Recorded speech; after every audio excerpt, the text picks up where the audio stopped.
My name is Stewart, and this is for public speaking. How many of us go home every day to a pet that we consider to be a part of our family? And what if I told you you had to relocate or surrender your dog to animal control simply because of their breed? Breed-specific legislation should be explored further. Breed-specific legislation, or BSL, is thought to be specific to the American Pit Bull Terrier. But often what many people don't know is that it extends to many bully breeds, such as the American Stafford Terriers, Bull Mastiffs, and the American Bulldog. But also other breeds like the Akita, German Shepherd, and English Mastiffs. My girlfriend and I own a Pit Bull mix, which we rescue from a shelter, and I can assure you that he does not deserve to be taken from his loving home and killed. Today I will be sharing with you a general overview of BSL, arguments for BSL, and arguments against BSL. So what is breed-specific legislation exactly? Breed-specific legislation, according to the American Humane Society, is the banning or restriction of breeds such as Pit Bull breeds, Rottweilers, and German Shepherds. Breed-specific legislation can be seen in two forms, bans and restrictions, although it is a common misunderstanding that breed-specific legislation refers only to breed bans.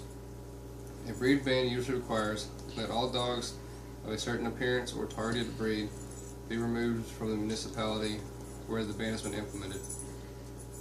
After the effective date of the ban, dogs in the municipality that are identified as targeted breeds are usually subject to being killed by animal control.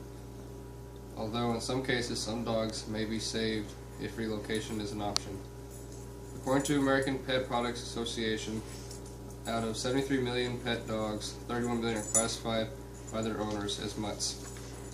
While most BSL refers to pit bulls, many breeds of dogs have facial and body characteristics of a pit bull but are not actually pit bulls at all. We're going to look at both sides of this piece of legislation, starting with the pros. There is a large group that says ban pit bulls and all closely related breeds. Many supporters of BSL argue that this is the only way to keep the community safe and get rid of dangerous breeds. This group of advocates is diverse and respected, and even includes Ingrid Newkirk, the president of PETA. They see pits as overly dangerous and overly abused by mankind. Many people have no idea that many animal shelters across the country, any pit that comes through the front door doesn't go out the back door alive. From California to New York, many shelters enacted policies requiring the automatic destruction of the huge and ever-growing number of pits they encounter. This news shocks and outrages the compassionate dog lover, says Ingrid Newkirk. The Pit Bull's ancestor is a Staffordshire Terrier. These dogs were bred in England for the specific purpose of killing other animals for sport. Now let's take a look on the other side of this story. While there are a lot of people who believe the BSL are effective, there are also loving pit owners who believe they are wrong. Supporters of this piece of legislation believe this is an effective way of reducing or stopping dog attacks, when there have been studies that have shown that it's not actually the breeds who are dangerous, but the unfavorable condition and situations that are creating dangerous dogs. Those against the BSL believe it is not the dog but the owners who are at fault. They advocate dealing with the problem by enforcing a combination of animal control ordinances and educational efforts, as well as more accurate reporting of dog attacks. Any dog could be a bad dog, but in truth, bite-related fatalities are very rare. During 2011, the U.S. canine population exceeded 70 million, with a human population of more than 310 million. The human to canine ratio is approximately one dog for every 4.5 people. That being said, there are billions of human interactions between dogs and humans every day. According to the NCRC, there were only 31 dog bite-related fatalities in 2011.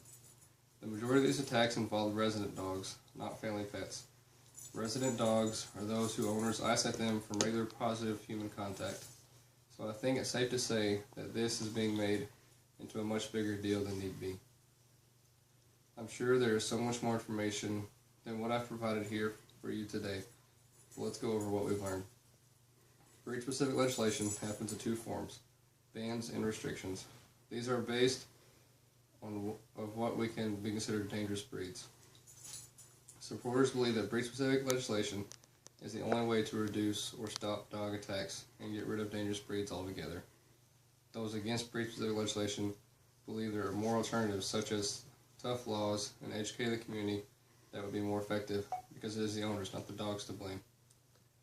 As you can see, there are two sides to this story, so why not do a little research of your own and decide which side you're on.